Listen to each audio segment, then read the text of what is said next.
Okay, everybody, thanks for joining the Gym Life podcast today with our special interview of Rhianon Lovelace. But before we get to that, I wanted to thank everybody for supporting our Gym Life podcast. It's been one hell of a ride so far. We have gotten so much great feedback from all of our listeners and all of our viewers. And this has given us the energy to keep moving forward this at a steady pace and provide as much content, information, and great guests that we got coming on board like Rhea here today. So again, thank you so much for supporting the podcast. Keep sharing those videos out there. Keep sharing our podcast, everybody. That's the way we do things here. As we've mentioned before, we're very organic. We're trying to grow this from the ground up, and all your support and everything that you've provided for us so far has been fantastic. So again, we appreciate it here at Gym Life. And without any further ado, I would like to introduce to you pro strong woman, 7-time world record holder, and you might check me on that, Rhea, but let me finish. Strongest woman in 2018, world's strongest woman. You have been crowned the world's strongest human being, by the way. And this is interesting to me because just to keep this in perspective for you, because I know you've thought about it, you're one in 7.8 billion people. I mean, that's just crazy to me to say that. And also you're a world record powerlifter. Anyhow, thanks for joining us today. Put that in perspective for me real quick. You're one in 7.8 billion people, and arguably, I don't think anybody can contest that. That's mad. That's bonkers to hear. You know, you do kind of like, I am just a very normal person. You do kind of expect, you know, I've been expecting for years to girls come out the woodwork and just take my deadlift. Like, you just expecting it, and yeah, it's madness. It really is. Yeah, after we talked the other day, and the more I just started digesting that, I was like, you know, we talk about this big fish and small pond and big fish and big pond mentality for all of us in the lifting community, but you're big fish and big world, and there's nothing greater than that. So I think it's pretty awesome just to point that out. 1 in 7.8 billion people. But thanks again for joining us today. You know, you've got a big story. You know, we talked a little bit about it at our little kind of a hello call the other day. And I think one of the most fascinating things I picked up from your story, and I'd like you to kind of talk about it again, if you would, leading up to all these great lifting accolades that you have, is that you were started off as somebody who somebody that very few people would have thought would have been to where you're at now in this lifting world. Because you talked about your school years and what led up to this. Can you share that with us again? I mean, like, I was, to say I wasn't a sporty child, I was like afraid of sport and PE, and you know, I was the typical kind of class nerd, glasses, braces, captain of the mathletes, you know, went to computer classes after school and chess classes. I actually skived PE for about 4 years, and got away with it because I would read books in the library. And nobody is ever looking for a skiving kid in the library. No. I was absolutely, if my PE teacher could see me now. Yeah, my mum's been an athlete. She's been an athlete for as long as I can remember.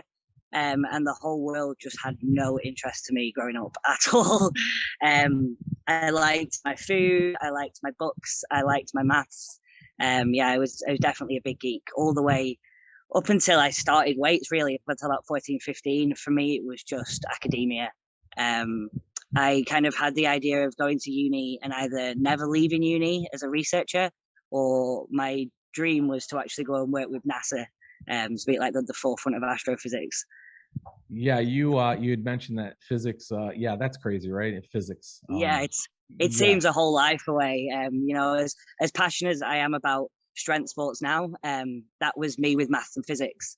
You know, I would read textbooks for the fun of it. I was really interested in like historic physics as well. So, you know, kind of like how they did it back in the day, how they worked out so much with so little. And I just used to dive into that world, just similar to I have to deadlift, really. But yeah, the fact that I've ended up where I am now from where it all started is it's quite a life away, that's for sure. It's a pretty fun ride for sure. I mean, geez, Pete, your resume right now at such a young age really is what a lot of strong, or I should say, lifters in general dream of in a lifetime. And you've kind of been propelled into this sort of spotlight, this this global fame, really. I mean, it is, it's certainly within the lifting community, and I know outside the lifting community, people recognize you as well. But getting back to kind of where you were going in school, and you'd mentioned the other day that a big part of your childhood was growing up kind of being bullied, kind of being that oddball, right? Oh, massively. Like I said, I was the stereotypical class nerd. And yeah, it was awful. I mean, the physical bullying, the mental bullying. I kind of got diagnosed with anxiety as a teenager because the stress of going into school. I loved school and I loved the lessons. And I remember sitting there with my mum and be like, I love school. I just hate the time between the lessons or lunch times. And, that's when I typically kind of go off and hide. Libraries. A lot of the teachers were like fully aware of it. So they used to kind of let me work breaks in the classroom just to, keep me away from it. I spent a lot of my life avoiding, almost trying to seem invisible. I just wanted to get in, get done, and get out. So being propelled into a position where you're not only popular in the sport, but you're, like you said, you're kind of known worldwide. It's strange now when people, come up to you on the street, and it's crazy. It's not something you get used to overnight, that's for sure. Well, so going from being an introvert really to sort of having to come out of your shell to represent. I imagine competition for you can kind of become that introvert again when you're competing, kind of come back within yourself. And so you're already kind of good at that. I know growing up, did you have a lot of friends in school? I know you mentioned your teachers were kind of your best friends, and that's pretty nerdy. Yeah, that's pretty nerdy. One of my favorite guys from my whole high school experience, he was a librarian. He was a disabled scientist. And we used to sit and just geek out and just talk through theories and possibilities. And, I remember being like 12, 13 and sitting there. I actually missed a whole class because we were just discussing like the Einstein-Rosen bridge, wormholes. And we just got like so kind of, he was one of my close. I did have a few friends, like a few other kind of oddballs that kind of, hung together. And I still speak to them now. They're still incredibly supportive of what I do. Yeah, probably pretty amazed too, I'm sure, right? I mean, these friends of yours, what are they thinking about you now? I mean, they've all kind of probably moved on into their own sort of specialty. I'm assuming they were all as smart as you. You hung out with birds of a feather flock together. What do they think of you? What do they think of you now? They've all gone on to like live very successful lives themselves, which is awesome to see. When I started I think they were very confused, a little shocked. But then, like, once the results kind of, they were very, really supportive. I didn't tell a lot of people when I first started, mainly because I knew the reaction wasn't going to be very supportive.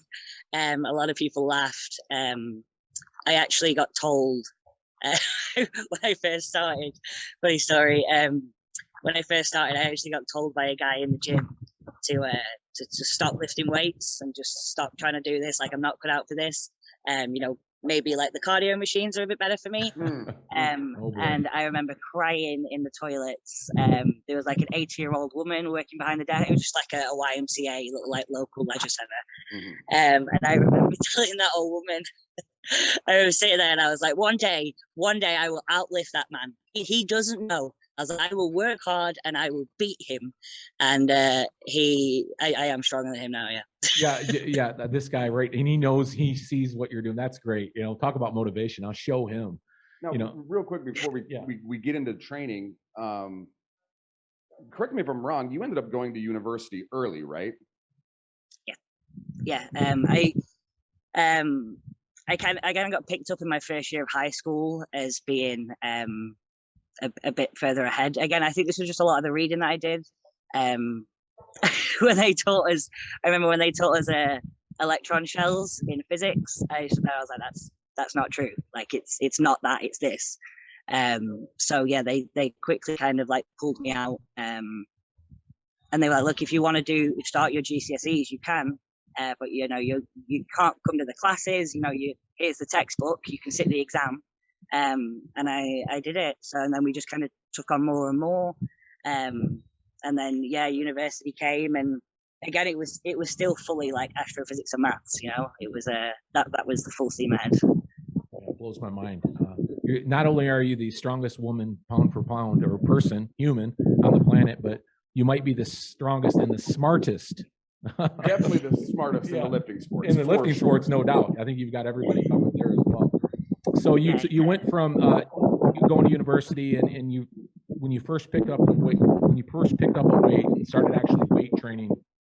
But prior to that, you'd mentioned you went and did some mixed martial arts. You said that the bullying kind of led you down a path where your parents were kind of involved in sort of getting you out of your shell to kind of get you moving in that direction. Tell us a little bit about that.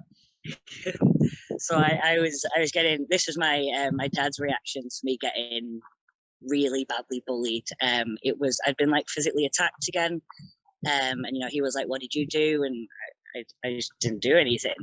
And that's when he was like, right, he was like, "We're going to teach you how to fight. We're going to teach you how to throw a punch." I didn't like the idea at all. I was still very, very shy. So the next time the girl actually started on me, I just punched like my dad said to punch, hit her straight in the solar plexus, and she just dropped. And at that point they were like, "Damn, she can throw a punch." You only needed to throw one punch in your life, and everybody saw it and left you alone. I remember standing over her going like, "Was it that easy all these years? Like that, right. Really?" It generally is, unfortunately. Yeah. So that's how we kind of ended up. And again, for me, it was the feeling of just not feeling as vulnerable, not feeling as weak, not feeling as a target. I didn't want to do it so I could go around fighting. Right. It was to be able to stand up for myself, walking home and things like that. And yeah, I think that was probably a big turning point in my confidence. So with the mixed martial arts, it was more of you were just learning the skill, then you never really participated in any, people would ask that question, did she ever fight in a cage fight or something? Is that nothing of like any sort of gotcha. decent. Gotcha. I got hurt pretty early on. I did want to pursue it, and obviously every MMA fighter dreams of the UFC. Yeah.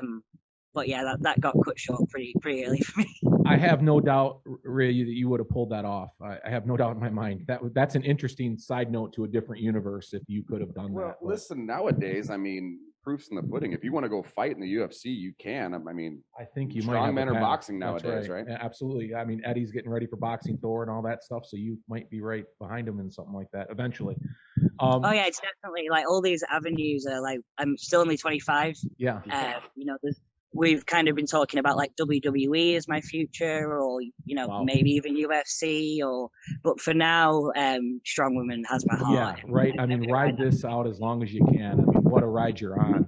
So talking about that and getting into your training and when you first started, I want to make sure I've got my timeline here right. You started weightlifting, and early on you hurt your back, and that kind of. It was before I was at the gym that I hurt my back fighting, and it was pretty serious. And obviously I wanted to get back in the ring ASAP. So that's when I got my first gym membership to effectively help with the rehab. My lower back had atrophied, my legs had atrophied. So it was my first kind of session was just some dumbbells and some like seated deadlifts. Just trying to get in the swing. There was no intention of competing. I had no intention of even really keeping my gym membership, really. It was just a means to an end when I first got it. Yeah, you kind of started really sort of behind everybody else because you were rehabbing in your first gym session. You weren't really picking up a weight to become strong. You just needed to get back to normal. Literally. And then that sort of started developing its own life because you started obviously picking up pretty quick. You got back feeling pretty good pretty quick, and all of a sudden you're weightlifting, and now you've got people around you in the gym going, "Hey, you're pretty strong." It was the so like I remember my first 40 kilo deadlift.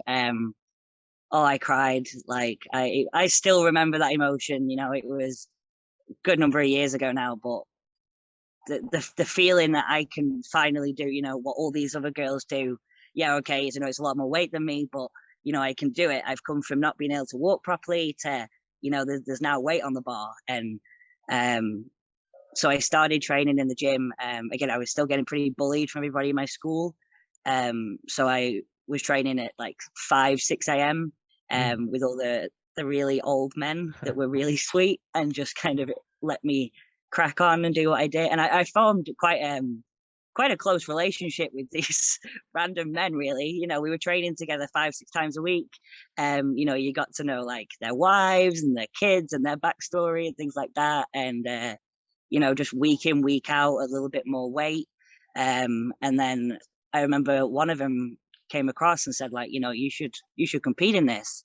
I didn't even know the sports existed. He mentioned powerlifting. So I went home and Googled it, found a local comp and just booked in. Yeah, why not? And how old were you?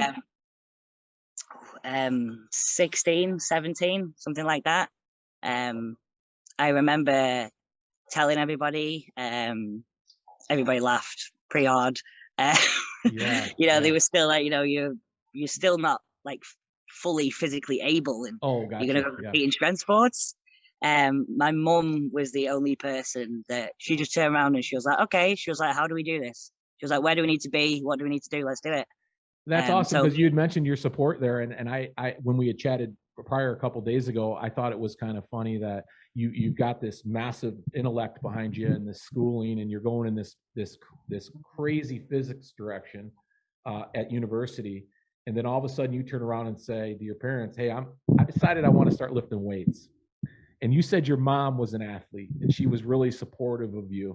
And we didn't mention your dad. How was your dad on that? And then tell us how it kind of came about where they finally realized, hey, we got your back 100%. My mum and my dad, they really have always had my back a whole lot with anything that I wanted to do. You know, I remember wanting to spend all of my summer at like a maths camp. So my mum would like drop me off, make sure I had everything I needed. I always had kind of like crazy ambitions as a kid. I remember wanting to build a 3-story treehouse. And, you know, she just went out and she just got me the wood, got me the tools and was like, there you go.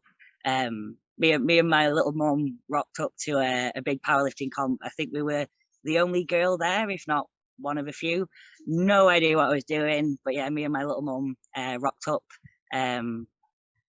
I think it was then that my mum realized that, you know, we were onto something. I won my class and won the overall of the day, which I just assumed was a mistake. Yeah, great first start. They messed that up. What happened? Yeah.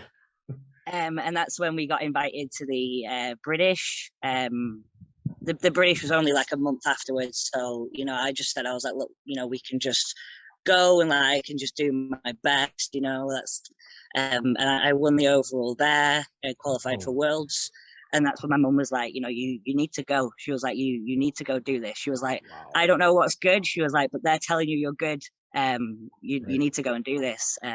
So that was, here we are, little man. So that was the first year that I was competing, and I went and won the World Championships in Portugal. So let me ask you a quick question. What is it in your backstory or your history or your family that every time you decide to do something, you just jump both feet in with no regard? Like, it sounds like that's to definitely me, like, a family trait. That's a family thing? Oh, definitely. I think, you know, people ask like, what's my biggest asset? I think it's resilience. And I think it is from the years of being bullied. I'm used to people laughing at me, disregarding what I say, not believing I can do it. So to the point that doesn't bother me. You know, if I think I can do it, I'm not going to be put off by any amount of people that don't think I can do it. It's that having your own vision, and you know, even if people don't see it or don't believe in it, that you know that's what I'm going to go for. I got a question. Did you ever build that 3-story treehouse? No, I tried. It didn't end up very safe. So you go to World Championships in Portugal. You win World Championships in Portugal. Because at this point, you're powerlifting, and it's interesting because you've got such a strong woman. I mean, you're really well known for strong women, but everything started in powerlifting for you. And I think often people are kind of forgetting that part of your history. I mean, you were a powerlifter before anything else. When did that transition take place for you then? Because you're 17 years old or so in Portugal, you're winning the World Championships. obviously that's only 8 years ago, but when did that transition take place into strongman, and how did that happen? So I pretty much dominated powerlifting. I don't think I ever lost a comp. Did my first pro show. It was just before I was the first woman to triple bodyweight squat that I met my partner. Oh, that's right. He's a pro strongman. And he was nagging at me for months. You need to come do strongman. And I essentially was like, no, like, you've got your sport, I've got my sport, bugger off. And he dared me in the end. He was like, you know what? He said, I'll come to powerlifting if you will do a strongwoman comp. He was like, so he did. He jumped in one of my qualifiers. He actually tore his pec 2 weeks before. At which point I'm like, I'm getting out of this. I don't have to do this. And he actually did a full powerlifting comp with a black pec. Just so I would, and that was, the pain that guy went through on that day, just to get me to do a strong woman comp. Wow. I felt like I really owed him some effort. So I was like, look, find me don't put me in a novice comp. I'm like a world champion powerlifter. I was like, find me a decent comp and we'll see how it goes. So he put me in a worlds qualifier, and I won it. Qualified for worlds. Wow. So worlds 2017 was my second lightweight strongman comp. Of course you did. Would you expect anything else? It makes complete sense to me, actually. Jesus. that happened. Yeah, it makes complete sense. It was actually really funny. We didn't assume I was going to get through the finals. Obviously, first year, I didn't know what I was doing. So we didn't train the finals events. And when I got through to the finals in like 6th place, and the boys were actually teaching me like how to load a stone with cushions in the living room the night before, because we just assumed I wasn't making it through. So that answers the question if you need strongman implements to train. She did it with cushions. Right, in the house, on the living room floor. Not ideal, would not advise. No, I would guess not. Yeah, especially if you're renting, don't do it. I want to mention that triple bodyweight squat, that was a big deal. I mean, would you consider that one of your bigger moments? Yeah, purely because it hadn't been done in Britain before. I'm not sure if it's been done since, to be honest. Probably been either, but that's pretty big. But yeah, so I did my first strong woman comp with Luke. I met actually my now best friends, and I just had such a good day that I literally, the powerlifting comps and the strong woman comps happening at the same time in the same place, and I literally walked over to the powerlifting comp and retired on the spot. Wow. It's just you had that much fun. I do really have a sense of like you said, when you want to go for something, I really go for it, and I just had this sense that this is where I'm supposed to be. Like this was for me. So I said to Luke, I was like, look, let me do one more comp because I want to hit the triple bodyweight. I was like, but then I'm done and I'm out. So yeah, he came along with that, and we did the triple bodyweight squat about a month before my first Worlds, I think. And then that was it. Great. I mean, what a great way to lead into your first Worlds. Yeah. And what a way to finish on top. I mean, really, it's a storybook sort of ending to powerlifting for you. Well, I shouldn't say ending. I mean, at any point, I'm sure you can pick it up and have some more fun with it if you ever decide. So when you, went to your first World Championships, I mean, at that point, you were immersed yourself in a strong woman, and did you have a training facility that you went to? I mean, tell me a little bit about that. I mean, when you really transitioned over, you obviously your boyfriend, your significant other, I mean, he was kind of leading that way a little bit and getting you in that direction. Who were you training with, and how did that go leading up to Worlds? Yeah, so Luke kind of took me on as a coach, like full time. He was amazing. I definitely struggled with the transition. Powerlifters are very, very skilled in a single plane. So obviously I had really big gaping weaknesses, things like core, unilateral work, overhead stability, which was really frustrating. So hats off to him for having the patience to deal with that. But no, we were just training in our mate had a facility. It was quite far away, so I was just training in like a commercial gym during the week and then hitting the events of the weekend. But it was like a heavyweight guys facility. So a lot of even the lighter stuff, like I learned to press a log on a log that weighed more than me, things like that. We definitely jumped in at the deeper end, but it's definitely done me the world of good. So that first competition in Worlds, how did that go? Give us the story, if you will. So that my first World Strongman Swimming, there was 27 girls. I watched about 24 of them no rep the deadlift. I went out, got so excited that I got my first rep that I didn't wait for the down command. I just heard Luke at the side be like, "For God's sake, Rhi!" And I was like, "Oh, sorry, I'll just do it again." So I was able to get some deadlift reps on my first comp, which was my first Worlds, which was awesome. Yeah. We had a medley that I had done half the implements, and I was strong enough, but it became apparent that the skill set just wasn't there. Second comp kind of thing. Yeah. Oh God, what else did we have? We had frame carry. Geez, I can't remember now. It's a long ago. It was all a big blur for me my first year. Sure. To meet all the strong women. That was the year Kim Dirks won. And I was in love. Like, I love that woman. I stood there and I was just like this is my people. Like, this is what I want to be. Even before the comp was over, I just wanted to get home and work on myself and just get better for next year. I think it's pretty interesting to note that first competition for you, you really felt a part of a sisterhood at that point, huh? Was that the moment, especially with Kim Dirks and these other women competing, that you just felt like these are my people? I mean, you just kind of had that. Yeah, for sure. I met like Alyssa Anderson. She's probably, come here, little man.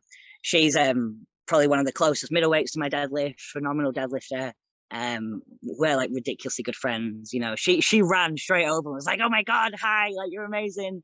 It was, and in the after party as well, like meeting all the strongmen, and I met all of Luke's friends and just realizing how much of a great group of people they are. And I came out of nowhere. I didn't really think much of myself, but I appreciated that I wasn't very established. But they were just so welcoming, so lovely. It was really sweet.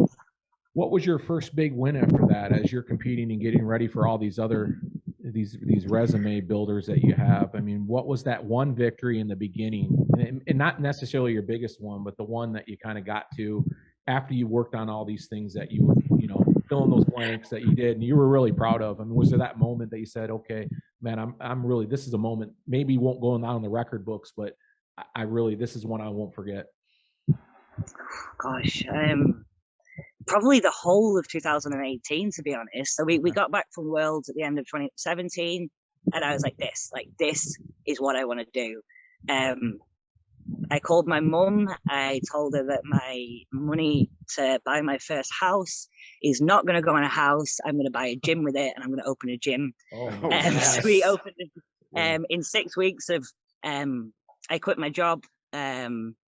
On the way home from quitting my job is when I started looking at units. And 6 weeks later, we opened Chaos. Yeah, Chaos. And that's when I became kind of like a real full-time athlete. And we just won everything that year. I don't think I'll ever have another year like that. We won the qualifiers, England's, Brits, Europe's. I added like 30% to the deadlift world record. That was the year I started in my suit, and it stood at 180, and we took it to like 250 by the time 2018 was done. And obviously Worlds at the back end of the year. I couldn't believe it. I won day one, convinced that I was going to lose it. Won day two, and then won the events on day three, and won by like quite a margin. And I remember sitting outside with Luke, and he was like, "We need to get this online. Like, we need to do a post. Let's do a selfie." And I just sat there. I was like, "Let's just have 5 minutes, where we get to sit and think about what the hell has just happened." Wow. What a moment. I was like, "We'll tell the world in a minute." That is such a great story. I can't imagine what was going through your mind. I mean, everything at that moment in your life literally changed. I mean, I bet that you just took a deep breath and went, "Okay, now what?" I mean, it's coming. I mean, all this, I want to say lifting fame. And I know that you're probably not used to that word. I mean, you're probably still an introvert at heart. But I can imagine that was a big moment with him that you had. Where do you go from there? I mean, like you said, that is a big year. I mean, according to according to your powerlifting career, you could have just retired and moved on to something else and decided to do something else at that point. You're owning the world. What were your thoughts going into 2019? Oh, it was mad, you know, the gym really took off as well. To sit there as like the owner of a gym, to be a world champion in 2 sports by the time you're like 21, 22, 21 was just bonkers. You know, everybody said, they were like, you know, how do you get better than this? And yeah, you know, I had faults. I didn't win every event, and that's the, you know, yeah. my answer is to you get better and you win every event. And by bigger margins, right? You're always challenging yourself to get better and better to do that. I mean, when did the deadlift record fall? When did that fall for you? That was 2020. Where you hit the big number, your last number that you broke it. January 2020. Yeah. 2020. Yeah. Because there was that bit of a lag. I mean, when COVID was going on in 2020, you were probably just sort of like everybody else, sort of housed in the chaos facility and just training. And it moved through 2019, 2020 is COVID. And we're moving up on now where we're at today in the 2021. And we recently competed in the UK Strongest Woman. And let me point out that was a heavyweight competition and you were the first lightweight in history to ever compete in it. And we talked about that briefly, and maybe I'm jumping ahead because I'm going to jump back here in a second. What was going through your mind there? Was that something that you knew you wanted to do? And this is more recent in a lot of people's minds because we just got done watching that event. You had this great year in 2018, 2019, COVID, 2020. I'm going to compete as a lightweight and a heavyweight strongest or UK Strongest Woman. How did that come about in your mind? So like, yeah, I think it was a big shock to quite a few people. But you know, I talked about like having that vision that, you know, not a lot of people see. They see how much I've achieved so far, and they don't realize that kind of in my mind map, I'm maybe 5% of the way through my, like there's a lot more on my tick list to do. Yeah. And one of those is to be a heavyweight pro as a lightweight. So I knew this day was coming. I wasn't sure if I was ready, in all honesty. I got very emotional on day one, winning back to back the first 2 events. My partner, he's the biggest support I have. He's incredible. And, you know, he's like, you could win these first 2 events. And I just kept telling him, shut up. I was like, I don't need to hear this. I was like, I just need to go and hold my own and do the best I can. And yeah, winning those first 2 events, I messaged him and I said, I did it just like you said I would. And I just burst into tears. Really emotional. Yeah, really emotional. You mentioned that, particularly when you were doing the deadlift. That was a big moment. 9 reps, if I'm not mistaken. Lucy Underton, right? That she was at that point she had done 9 reps, and Lucy's awesome. I'm gonna get a hold of Lucy someday too and get her out. Lucy is amazing. She's brilliant. Yeah, and she saw you get up there. You had mentioned the story behind that. You got up there. She was your biggest champion at that point. As a heavyweight, saying go. I mean, she was your biggest supporter while you were on that platform. You know, I think what was so lovely about UK's, and I did get a few messages about it, say like, oh, you know, I hope people aren't dismissive of you, and the complete opposite. You know, the heavyweight girls, that picture of me and 6'3" Becca and 6 foot Lucy, and yes, it was a very running joke, but it was a very friendly, very supportive running. You know, we were all laughing about it. We were all taking piss, taking pictures. They really did have my back. There definitely wasn't a sense of like I didn't belong or anything like that. They were amazing. But that deadlift, Lucy was the second to last out. I was the last out. Watching, you know, I was watching girls that had like 50 pounds lift. They weren't moving it. Girls that I know to be good deadlifters.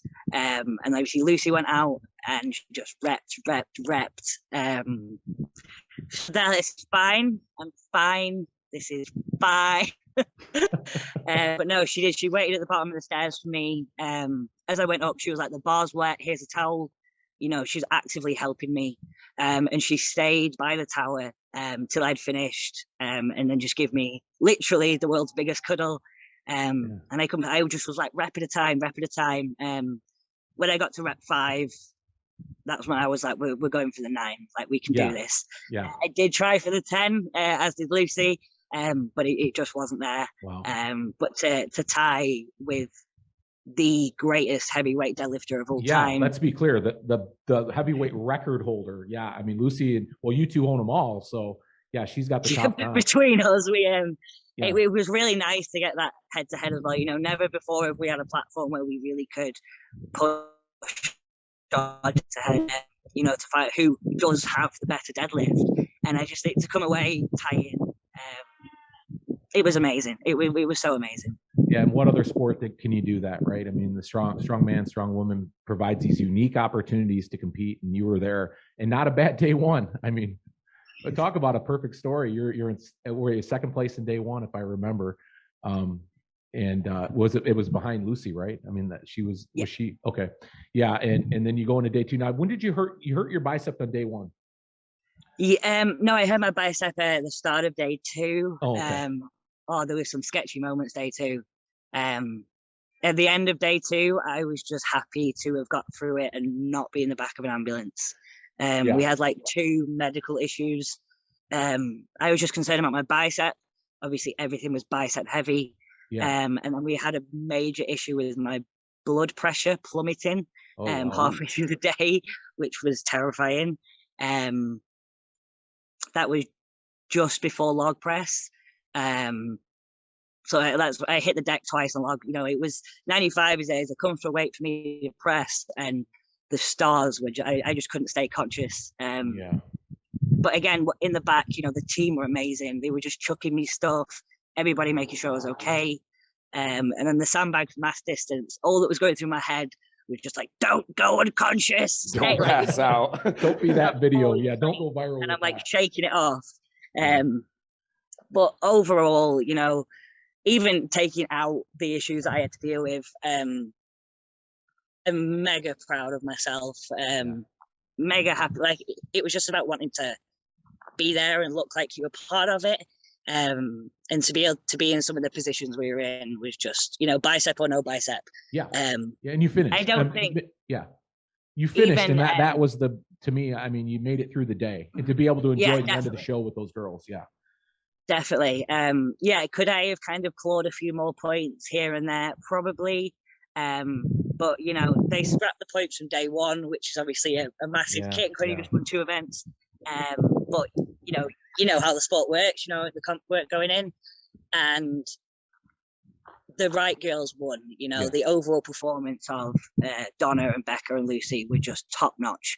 I think I may have been able to get a few more points, but ultimately, you know, I'm very, very happy with the position I came in for sure. Well, this really sets the story, right? It's just that chapter before the next chapter. I mean, the way your life's been going, this kind of really perfectly sets the table for a 2022 UK's, you know, strongest woman. I'm guessing you've already got that in the back of your head. I know you got a lot going on before that, but that seems to set the stage pretty well for that. Your return to that level, competing as a heavyweight like you want to do. I can't think of a better way, honestly, to spend your first competition, despite the injury, I know, and those type of things, but you finished and you got through the day. What is your schedule going to be upcoming? What's on the recent the horizon for you here coming up quick? So I have Britain's Strongest Woman in 3 weeks, 2.5 weeks. And then after that, I have Worlds. Daytona Beach, sorry, right? I have the Arnolds. We're competing at the UK Arnolds. Okay. Mm-hmm. Hopefully, if I qualify, haven't qualified yet, but should be at the UK Arnolds, and then Worlds, and I'm hoping to win all 3 of them. Yeah, I have no reason to doubt you will. I have no reason to doubt it. I got a question for you. Just kind of, I know you. I've known you now for like 30 minutes, so I know everything about you. Do you still, having all these accolades, won all these events, and going into UK's Strongest Woman, and you know, finishing, and maybe not where you wanted to, but do you still have those moments with Luke where he's like, hey, you can win this thing? You're like, stop, I can't, you know? Is that still happen to you? All the time. It actually happened last night when we were deadlifting. You know, I said that, like, we probably don't have time for a world record this year, you know, to fit it in. And he was like, well, there's one there if you want it. Oh, geez. Which I'm like, shut up. He was like, you could probably just turn up at a record breakery and pull out a decent deadlift right now. Like you could probably, you know, like 280, 285. Yeah, sure. I'm for, he is definitely my biggest fan. I think it was the first session I was training. He sat there and he went very quiet, and I got a little self-conscious. It's like what are you thinking? And he said that he thinks I could win World Strongest Woman one day. And he said it kind of so seriously that I didn't really know what to say, you know? And I've always had that in the back of my head that since I first picked up a log or a first conventional deadlift, he was there saying, you know, you could be the best this sport has ever seen, and you know, you don't even know. And we're like 5 years now, and you know, he's still like every day my biggest support. You know, he doesn't blow smoke up my ass. Right. We didn't think for a second I would win UKs, but he's definitely thought, he was like, you could win a good number of events and you could really kind of like leave your mark here. But yeah, he's well, if there's anything that I've learned about you, 2022 or 2023, you're going to win UKs. I've just kind of, this is who we you call are the shots here, by the way. Yeah, that's what we do. We like to point things out in the future that you're not even aware of. Yeah. But beyond that, that's just in your nature. You know, it started in school. I mean, whether it was because you were bullied or not. I mean, you're the type of person, and correct me if I'm wrong, I can completely off base, but once you put your mind to something, the only end is finishing exactly what you want to finish. I'm very greedy with my ambition, and it does go back to as far as I can remember. You know, like with the treehouse thing, I just didn't want a normal treehouse. I wanted the best treehouse. I wanted to go really push myself and see if I could do that. Right. Same with exams. You know, I got more 100% than I did any other score. And you know, as soon as it came in like a 96% or 98%, it was like, where were those marks? Where did I get it wrong? That was a failure for you. It was a fail. It wasn't as successful as I'd have liked it to have been. So if you're losing marks, you know, you can get better. And that's just how I saw it. You know, I wanted to give everything absolutely 100%. When I started taking records, like when we had the deadlift world record, and I think the axle one was next. I didn't really know an awful lot of the sport at this point still. And somebody said, you know, you can't take the world record in every lift. And I remember I asked, I was like, is that a rule? Like, is that a sport? Oh my God. He was like, no, you just can't. Like, it can't be done. And I was like, okay, like that's fine. As long as it's not like, I mean, I'll do it, but as long as it's not a certain rule. And it was from that conversation that don't challenge. You know, he was like, yeah, he says that this can't be done. Like, let's and then kind of doing a bit more research, you know, realizing that like Eddie's done the axle and the deadlift, Z's done the log and the deadlift and the axle.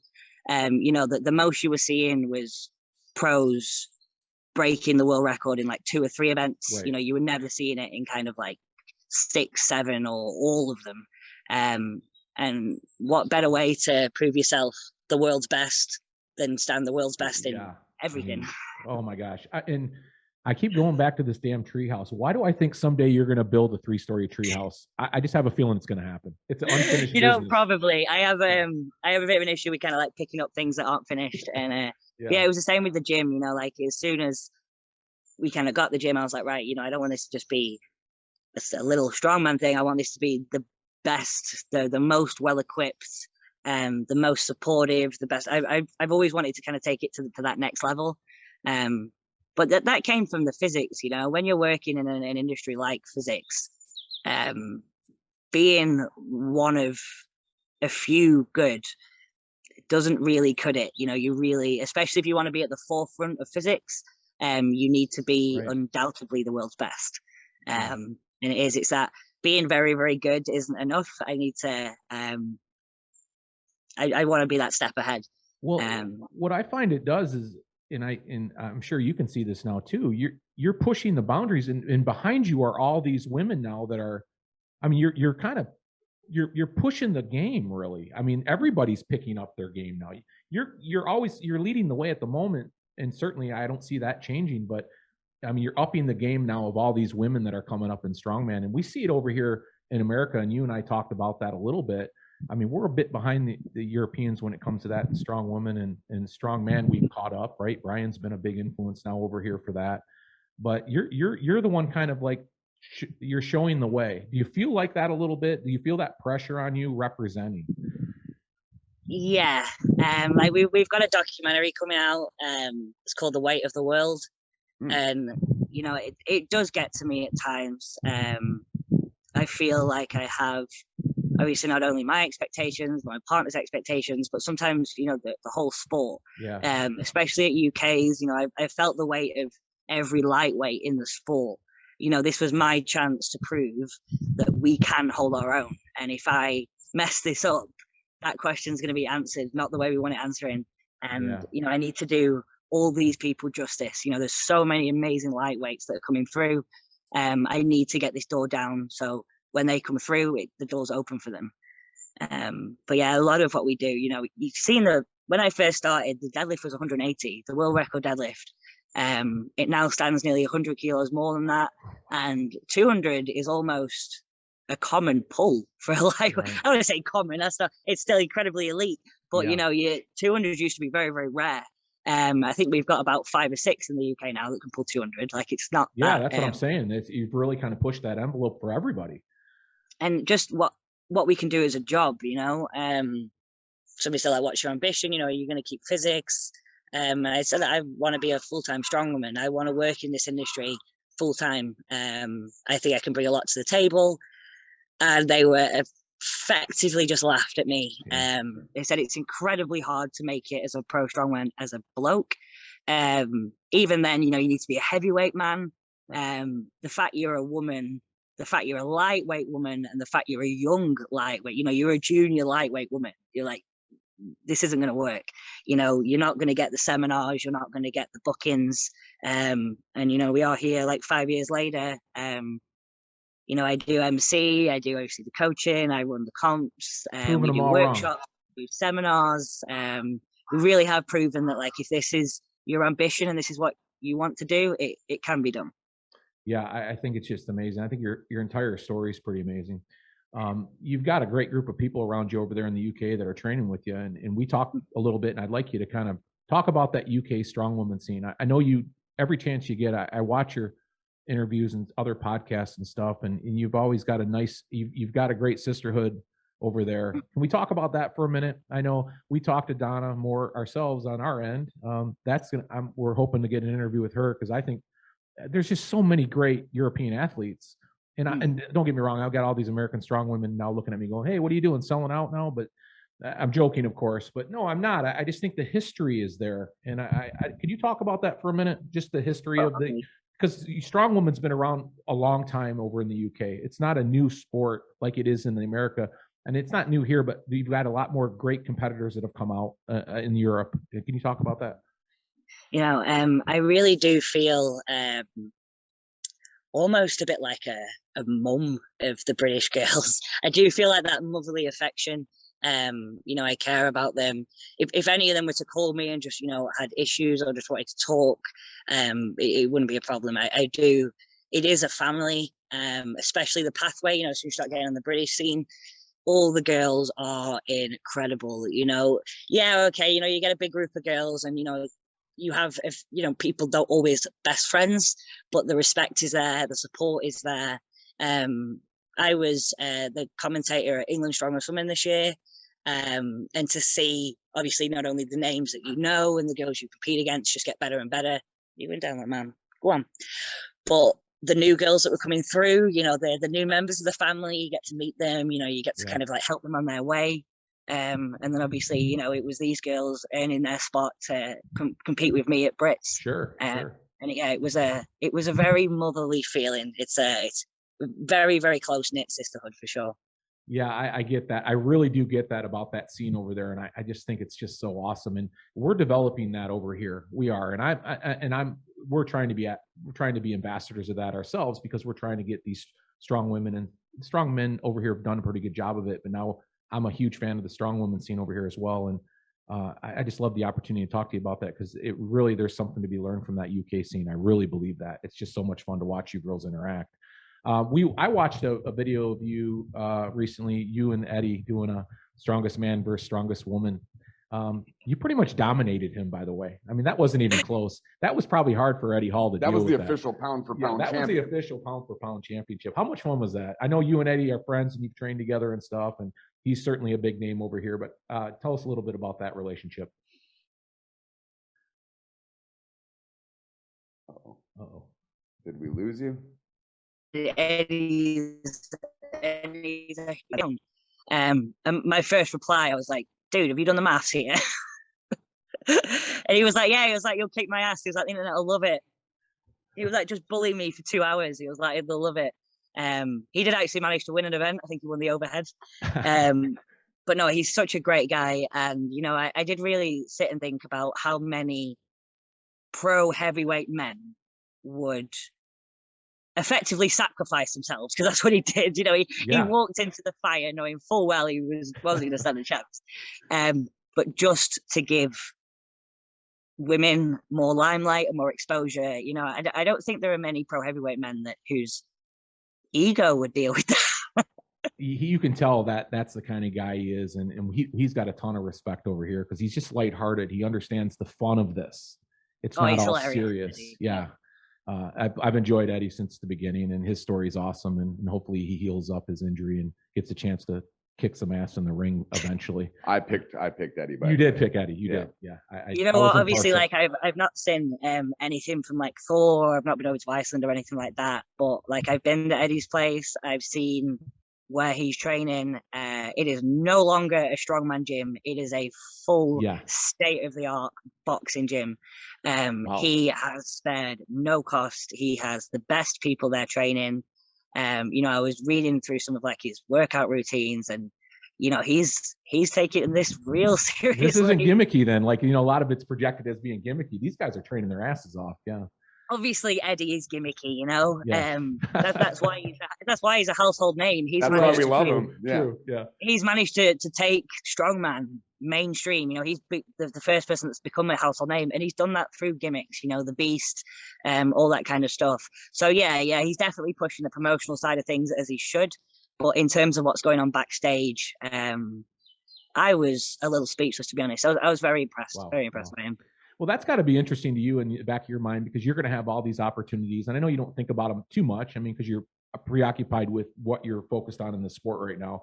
But it's got to be fun to wonder a little bit, right? Because you're going to have some of these same, I don't want to call them gimmicky because they're fun, right? It's a part of growing at kind of what you're doing and who you are. Because you mentioned WWE. I mean, do you ever just sit there sometimes and imagine what your character would be and these fun sort of things?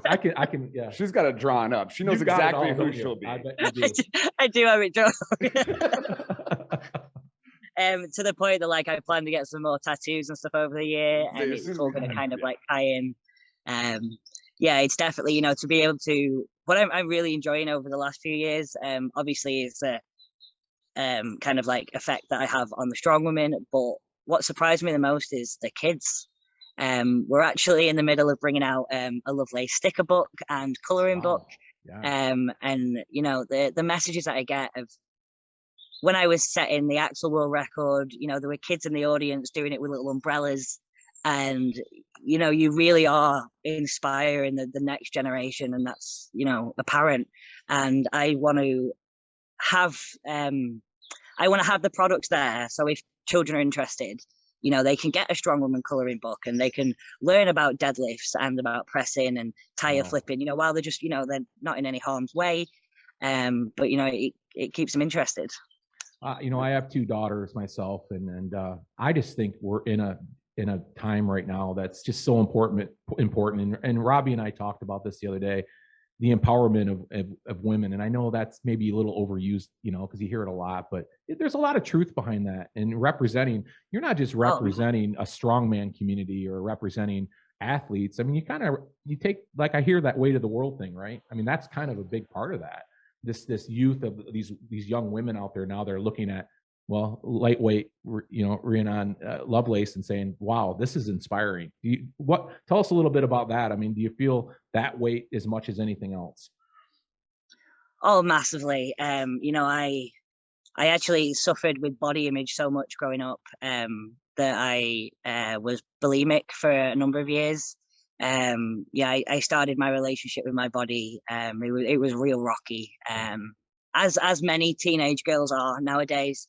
And one of my aims is to, I do a lot of like talks in schools and things like that, and talks with children to try and, especially the girls, but the boys, but kids, because men suffer with this just as bad.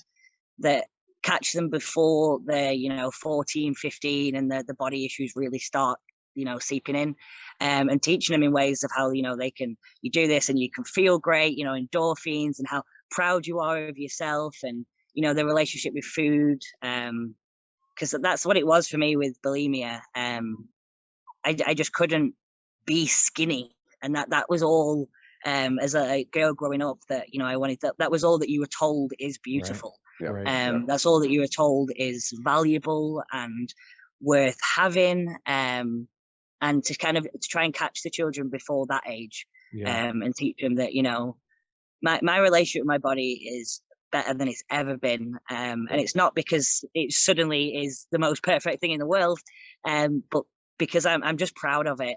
I'm proud of what it can do. I'm proud of what it's done for me, and it doesn't look exactly how I'd like it to look, but that's okay. Like what it does for me is amazing.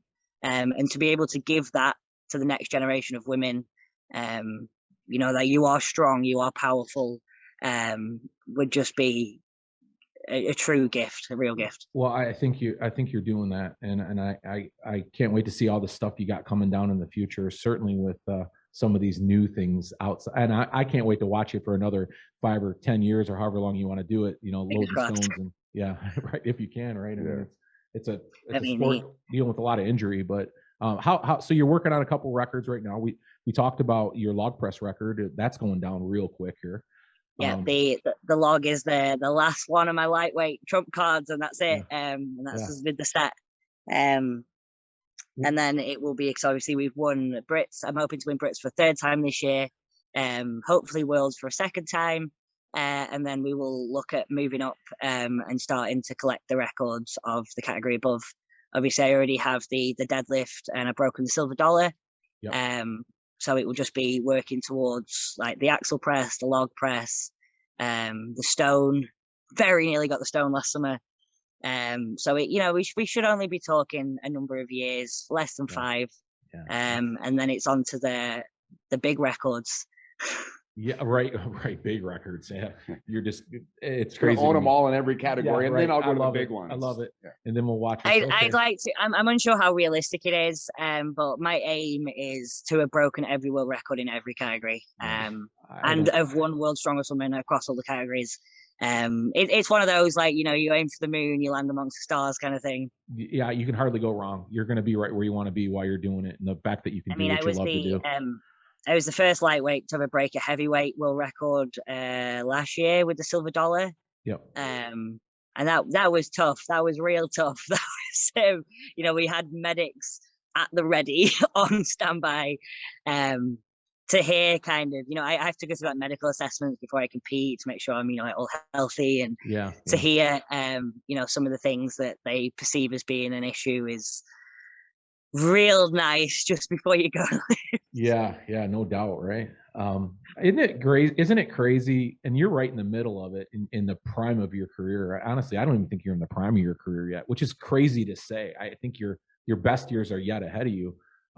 There's just so many platforms right now with strong women and strongman. There's just so many opportunity, right? Because back in the day, it was like 1 or 2 contests. Now you've got all these great promotions out there, these record breaker promotions, these strongman leagues. We were just talking to one of our guys over here that are going over to Europe to compete in the Strongman's Champion League. And anyhow, I can't say it enough how proud I am of this sport and the way it's evolved since I competed 100 years ago. But it certainly has come a long way now to give you a lot of different opportunities, like you just talked about, for record breaking and all these different sort of events that you can pencil in now.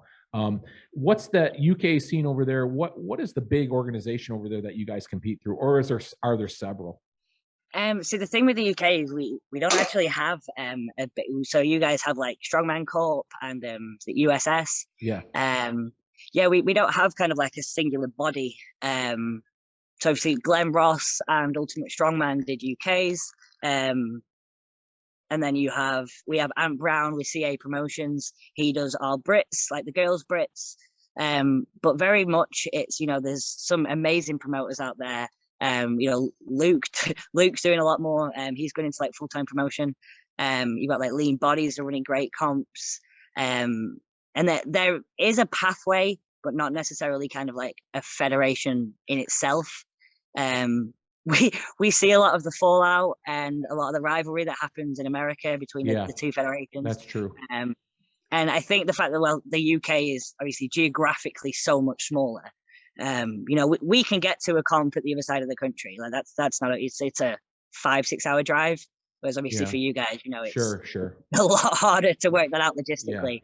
Yeah. But I think that's why it's ended up so close knit.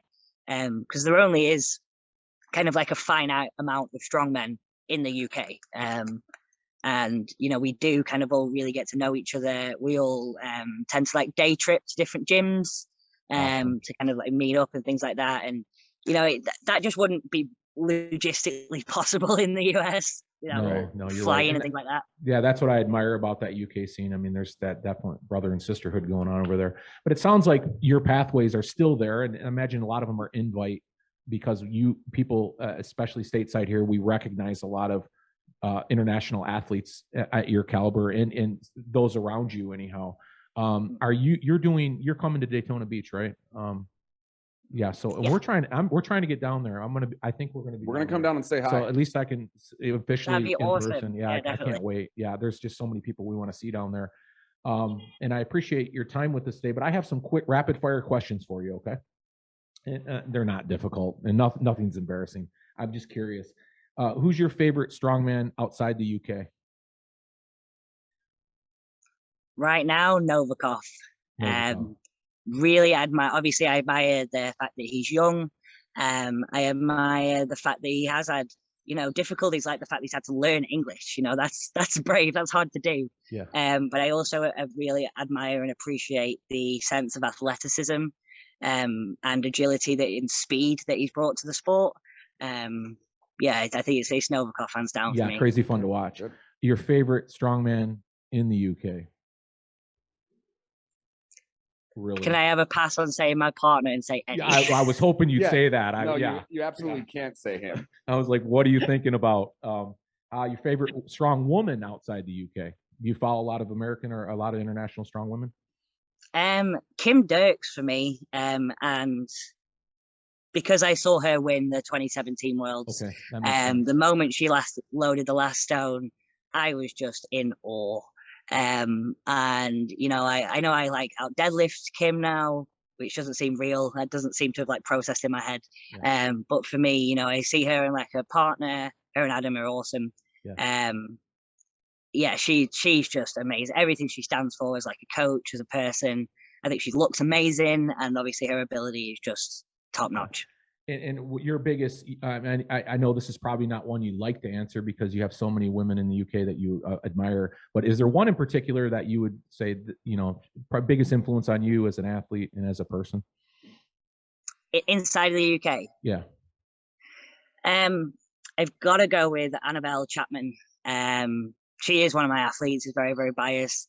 But I think she is going to, she's going to take the flagship of the heavyweights and push it to new levels. She's so young. She came into the sport with a 200-pound press, never trained, never been in a gym, walked in the gym, 200 pounds. I've never seen anything like it. The way she's handling weights, the way she's growing, and also she is a completely lifetime natural athlete.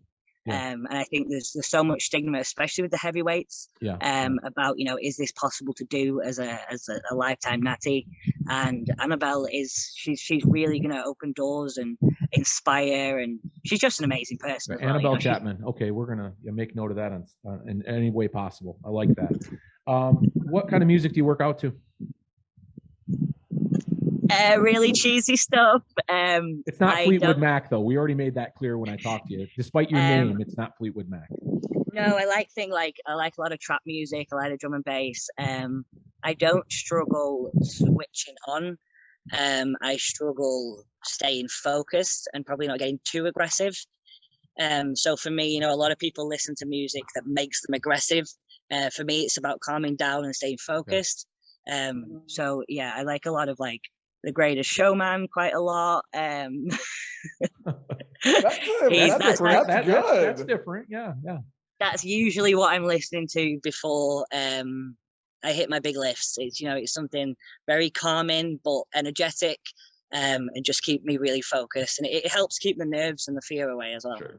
Yeah, I like that answer. What's your favorite? You're an athlete, so you eat good all the time, I'm sure. But what's your favorite, let's call it a cheat meal, right? The one you go to when you're saying it's time to eat. What are you eating?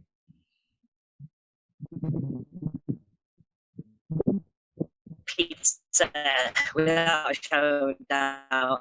I'm a big foodie. Darn it. I am a very, very British foodie when it comes to things like anything with gravy, anything with mashed potato, pies. I like my roast dinners. If I had to have like one last cheat meal, big, greasy, deep fried pizza. Well, they're all good answers, actually. I'm getting hungry thinking about all that. And then if you had a favorite sport that you cheer on besides powerlifting and strongman and strongwoman, what is that? And do you spectate? Is there a sport? Are you a fan of other sports? What is it? Backstory that we didn't kind of right up until, you know, I was like a late teenager. I was into horses. I specifically used to breed back and compete sports horses. And I was the dressage rider. And we got pretty high up. Like we used to compete like for Britain and at the nationals and everything like that. So I do have a very big part of me is still very much involved in the dressage scene. Okay, that's interesting. I guess that's something we learn here on Gym Life, and I love it. Of course, she competed at a very high level. Yeah, at a very high level. For sure. It is a world away from strength, young kid, and I had this big, gorgeous stallion. And, you know, people told me I couldn't ride. I wasn't strong enough to ride. I wasn't big enough to ride. We had to get a custom saddle. Sorry, did you guys catch that? Did it stop? You know what? To those bullies out there, to those people out there who are, you know, that tell somebody they can't do something. First off, your story is inspiring, but yeah, keep that up because we're creating people like you every day. Yeah, keep that up.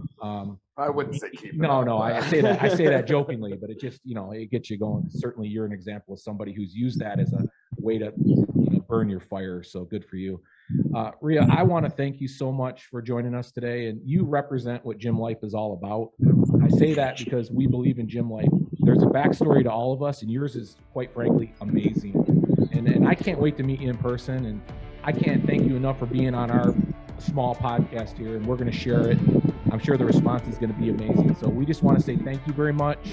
And good luck to you in life. And I don't even think you need the good luck anymore. You are just a driven individual that's going to accomplish everything you set your mind to. And build that damn tree house. And when you do, take a picture and send it to us, okay? Absolutely will do. Thanks for having me, guys. It's been amazing. All right, thank you very much, Rhea. We appreciate it. Thank you. Thank you.